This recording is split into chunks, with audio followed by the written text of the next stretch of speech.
Bismillahirrahmanirrahim. Dear students, today we are going to discuss the important short questions from the exercise of the chapter number 1, which is about the stoichiometry. Now, question 1 is the 58.5 AMU is termed as the formula mass, not molecular mass of sodium chloride. 58.5 sodium chloride का formula mess कहलाता है, molecular mess नहीं कहलाता. So answer is that sodium chloride is ionic compound and all the ionic compound do not exist independently as molecule.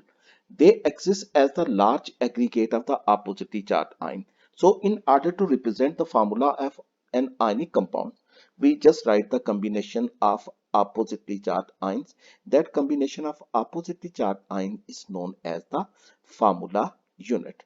And in the formula unit, sum of atomic masses of the atoms like sodium and chloride is known as the formula mass. And now let's go through the topic once again कि sodium chloride एक ionic compound है और ionic compound molecular compound की तरह independently molecule की सूरत में exist नहीं करता. ये सोडियम क्लोराइड या बाकी आयनिक कंपाउंड में क्या होता है कि oppositely charge ions electrostatic forces से हेल्ड होते हैं. For example in sodium chloride each sodium ion is surrounded by 6 chloride ion and each chloride ion is surrounded by 6 sodium ion. हम इस अरेंजमेंट से एक सोडियम और क्लोराइड आयन का pair separate नहीं कर सकते, इसलिए ये इंडिपेंडेंटली एग्जिस्ट नहीं करता, तो इसे मॉलिक्यूल नहीं कहा जा सकता. इसे हम क्या कहेंगे? This is known as the formula unit. और फार्मूला यूनिट में सोडियम और क्लोराइड आयन यानी सोडियम और क्लोरीन एटम के एटॉमिक मैसेस यानी 23 AMU और 35 AMU 35.5 AMU को सम अप करें तो ये 58.5 AMU कहलाएगा. That is the formula mass, not molecular mass. Next question. The concept of limiting reactant is not applicable to the reversible reaction. Now, what is a limiting reactant? Limiting reactant is one which is completely converted into product in a chemical reaction. Now, in reversible reaction, reactants are converted into products and products are continuously converted back into the reactant. That is, such reactions never go to the completion. Therefore, no reactant in a reversible reaction will act as the limiting reactant. यानी limiting reactant वो reactant होता है जो किसी chemical reaction में completely use up हो जाए. Reversible reaction में कोई भी रिएक्टेंट कंप्लीटली यूज अप नहीं होता. उसकी रीजन ये है कि रिएक्टेंट रिएक्ट करके प्रोडक्ट बनाते हैं and product are continuously converted into the reactant. So in a reversible reaction we will always have all the reactant and all the products. Therefore, in reversible reaction, the concept of limiting reactant cannot be applied. Next question. Differentiate between the limiting and non-limiting reactant. We have 3 points to differentiate. The first differentiation is about the definition of the limiting reactant and non-limiting reactant. So the reactant which is completely converted into product in a chemical reaction is known as the limiting reactant, whereas the reactant which is partially converted into product in a chemical reaction is known as the non-limiting reactant. Second, the amount of product formed is determined by limiting reactant because reaction cannot proceed further without it. And limiting reactant जब use up हो जाता है तो उसके बाद reaction stop कर जाता है. उसकी वजह यह है कि रिएक्शन को प्रोसीड करने के लिए एक रिएक्टेंट अब अवेलेबल नहीं है. तो प्रोडक्ट की फॉर्मेशन सिर्फ उस वक्त तक होती रहेगी जब तक कि लिमिटिंग रिएक्टेंट मौजूद है. जैसे ही लिमिटिंग रिएक्टेंट कंज्यूम हुआ, रिएक्शन रुक गया और प्रोडक्ट की फर्दर फॉर्मेशन भी नहीं हुई. So therefore amount of product formed is determined by the limiting reactant, whereas non-limiting reactant doesn't determine the amount of product because it is present in the excess amount. Now third point of differentiation is the limiting reactant gives the less number of moles of product in the stoichiometric calculation. Limiting reactant को identify करने के लिए हम क्या करते हैं कि हम तमाम रिएक्टेंट के मैसेज को पहले मोल्स में कन्वर्ट करते हैं, उसके बाद हर एक रिएक्टेंट के मोल से प्रोडक्ट के मोल्स कैलकुलेट करेंगे. जो रिएक्टेंट का मोल प्रोडक्ट के लेस नंबर ऑफ मोल देता है वो लिमिटिंग रिएक्टेंट होता है. तो limiting reactant gives the less number of moles of product in the stoichiometric calculation, whereas the non-limiting reactant will give the greater number of moles of product in the stoichiometric calculations. Next question. 1 mole of sulfuric acid should completely react with the 2 moles of sodium hydroxide. How does Avogadro number helps to explain it?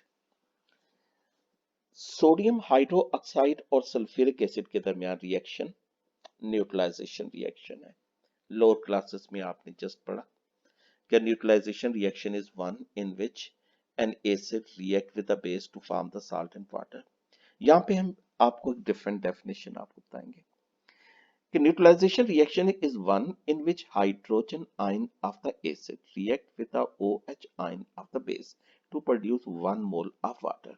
और इस reaction में hydrogen और OH ion हमेशा 1:1 mole ratio में react करते हैं. तो अब फिर देखिए क्वेश्चन कि सल्फ्यूरिक एसिड का 1 मोल जो है वो NaOH के 2 मोल के साथ क्यों रिएक्ट करता है. उसकी रीजन ये है कि सल्फ्यूरिक एसिड का 1 मोल जो है वो 2 मोल H आयन प्रोड्यूस करता है.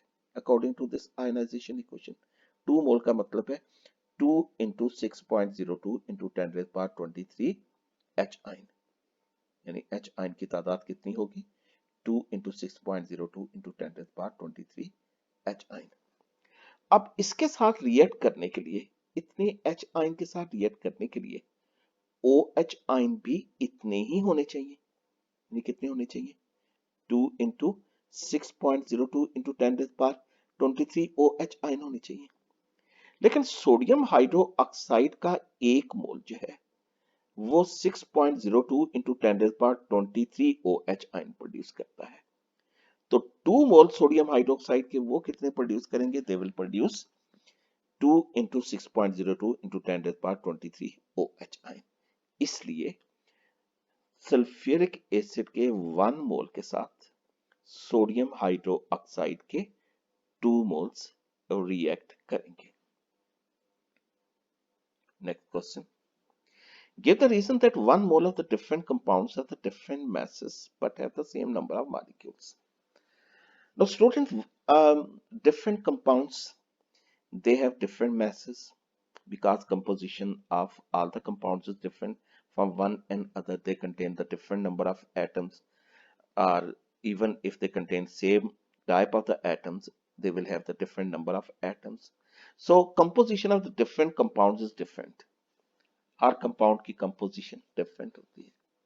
Therefore, the masses, molecular masses of formula masses of 1 mole of the different substances will be different. However, if the quantity is 1 mole, then all of the substance will contain 6.02 into 10 raised power 23 molecule, or in case of ionic compound, they will contain 6.02 into 10 raised power 23 formula units. तो ये ऐसे ही है जिस तरह हम ये कहते हैं कि we have 1 dozen. 1 dozen is always 12, whether they are balls, whether they are eggs, whether they are bananas or something else. कि जब हम 1 मोल कह दिया तो चाहे उसका मैस कम है उन चीजों का या ज्यादा है वो क्या होंगी वो हमेशा 12 in number होंगी. Next question. What is limiting reactant? How will you determine it? Limiting reactant आप पढ़ चुके हैं. कि लिमिटिंग रिएक्टेंट का कॉन्सेप्ट उस वक्त अप्लाई होता है when reaction is taking place between two such reactants which are present in non-stoichiometric amounts. So when reactants are present in non-stoichiometric amount in a chemical reaction, the substance which is completely converted into product at the end of reaction is known as the limiting reactant. Now in the stoichiometric calculation, how will determine the limiting reactant? So for this purpose, uh, first step will be to calculate the number of moles of all the reactant from their given amounts or the given masses. Now then we'll calculate the number of moles of product from each reactant with the help of balanced chemical equation. Now the reactant which gives the least number of moles of product will be the limiting reactant. So by applying these three steps we can identify limiting reactant in a chemical reaction. Next question. Define theoretical and actual yield. Very simple. Theoretical yield is the maximum amount of product which is calculated to be obtained from the given amount of the reactant according to the balanced chemical equation. Whereas what is the actual yield? The amount of product which is obtained as a result of chemical process in the laboratory or industry is known as the actual yield. Now, actual yield is usually less as compared to the theoretical yield. This is our next question. Give reason. We have studied this article in detail. Now, simply we have to describe the reason. The actual yield is less than theoretical yield due to the following reason. Number one, reversibility of reaction. Number two, occurrence of the side reaction. Mechanical loss of the product due to the filtration, distillation, washing, and the crystallization, and wastage of some product by an inexperienced worker. Four possible reasons for less actual yield as compared to the theoretical yield. What is the conversion factor? ये topic भी आप chapter में detail से पढ़ चुके हैं. In fact, it is the mole ratio which is determined from the balanced chemical equation, and what it is equal to number of moles of required quantity in the balanced chemical equation. Stoichiometric numerical में आपने जिस substance की amount calculate करनी है, आप देखें कि balance chemical equation में उसके कितने मोल्स हैं. उसके मोल्स को आप डिनोमिनेटर में लिख लें और जो जिस सब्सटेंस की अमाउंट आपको दी गई है, देखें कि उसके number of moles balance chemical equation में कितने हैं, उसको डिनोमिनेटर में लिख लें. फिर देख लीजिएगा कन्वर्जन फैक्टर मोल रेशियो है कि आपने ये देखना है कि बैलेंस केमिकल इक्वेशन में कौन सा सब्सटेंस जो है वो आपको एज गिवन क्वांटिटी प्रोवाइड किया गया है और कौन सा रिक्वायर्ड क्वांटिटी प्रोवाइड किया गया है. जो सब्सटेंस रिक्वायर्ड क्वांटिटी, जिस सब्सटेंस की क्वांटिटी आपने मालूम करनी हो, उसके number of moles balance chemical equation में लिख देखें और उसको नोमिनेटर में लिखें, और जो गिवन नंबर ऑफ मोल्स होंगे, जो गिवन सब्सटेंस है उसके number of moles of balance chemical equation में देखें, उसको डिनोमिनेटर में लिख लें. ये रेशियो क्या हो जाएगी?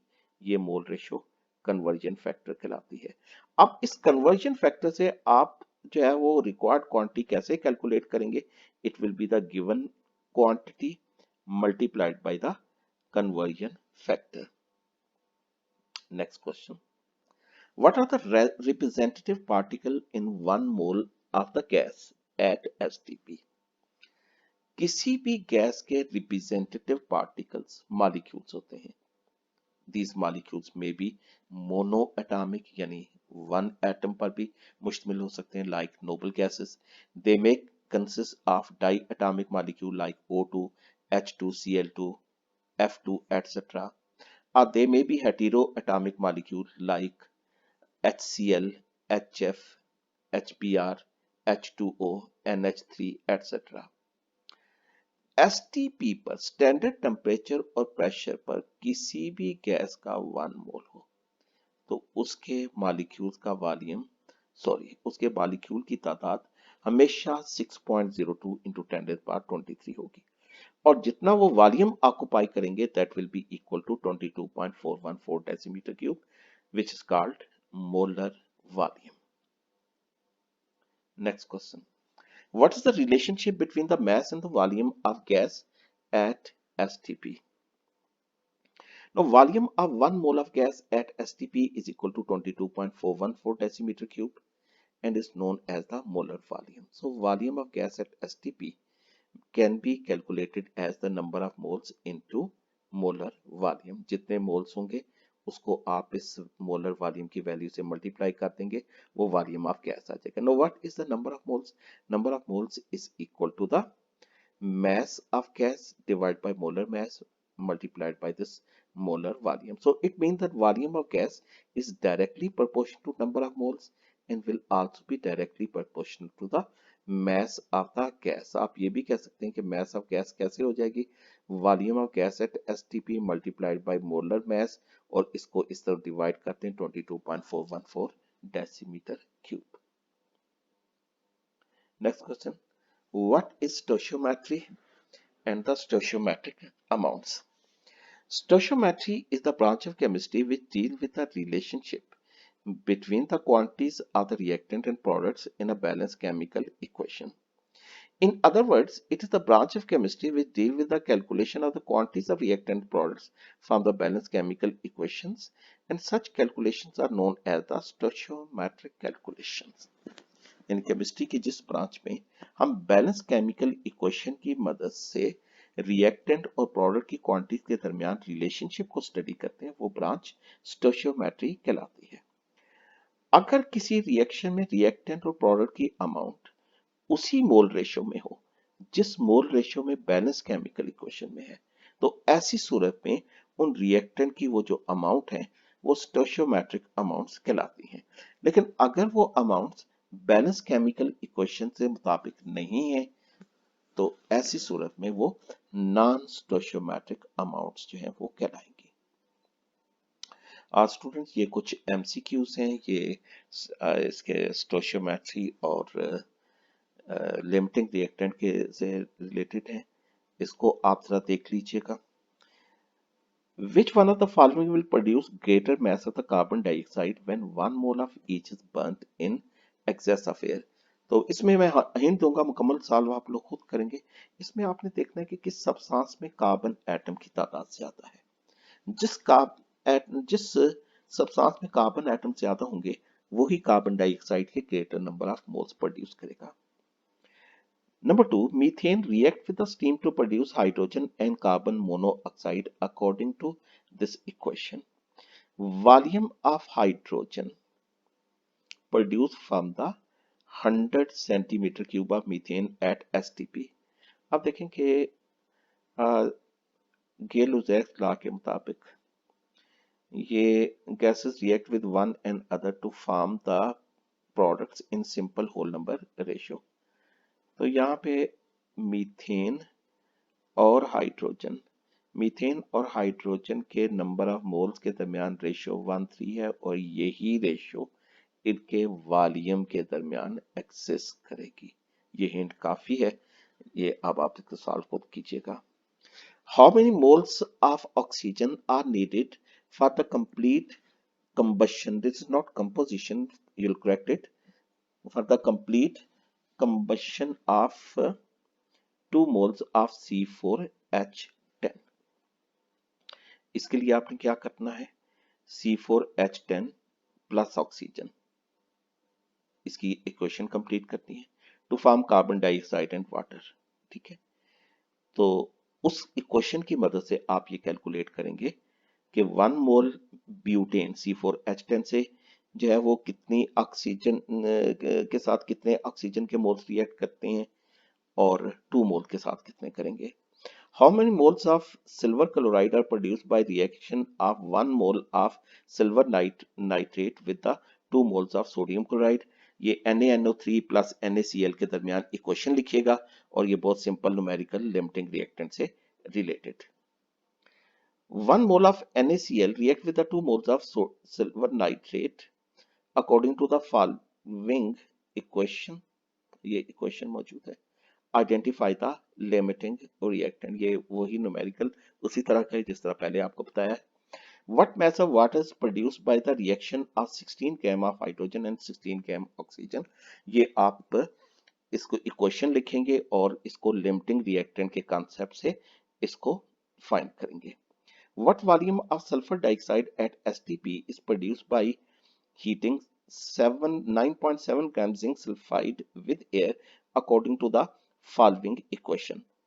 Zinc sulfide react with the oxygen, zinc sulfide react with the oxygen to form zinc oxide.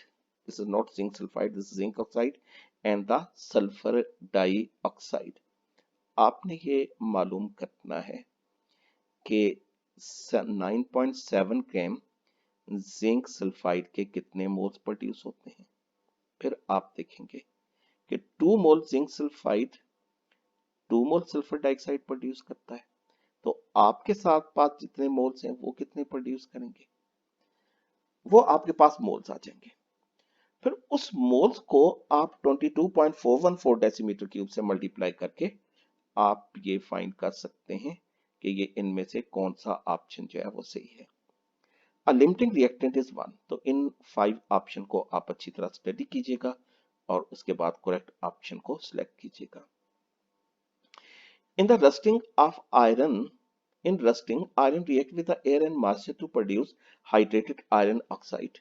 In this reaction, the limiting reactant is, ये इसमें से आप 5 ऑप्शन में देखिएगा कौन से सा लिमिटिंग रिएक्टेंट है। The efficiency of a chemical reaction can be determined by finding. आप efficiency of chemical reaction जो है वो पढ़ चुके हैं, तो ये आप इसमें से देखेंगे कि किस तरह फाइंड की जा सकती है। In the Haber process 100 kg of hydrogen is reacted with the excess of nitrogen, 500 kg of ammonia gas is produce, the percentage yield is.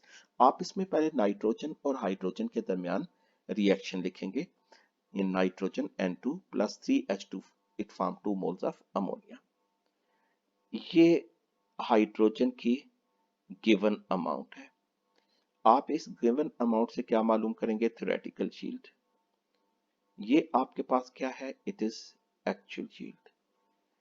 जब आपके पास थ्योरेटिकल यील्ड आ जाएगी तो थ्योरेटिकल और एक्चुअल यील्ड की मदद से आप परसेंटेज यील्ड कैलकुलेट कर सकते हैं। तो इसमें ध्यान में रखिएगा कि ये आपने न्यूमेरिकल मोल से ही फाइंड करना है। तो इस मकसद के लिए पहले आप इसको ग्राम में कन्वर्ट कीजिएगा बाय मल्टीप्लाइंग विद 1000 और उसके बाद इसको मोलर मैथ से डिवाइड करके इक्वेशन से मोल रेशियो से ही आप थ्योरेटिकल यील्ड कैलकुलेट करेंगे। तो इन एमसीक्यूज को आप लोग सॉल्व कीजिएगा। Thank you students, Allah निगहबान।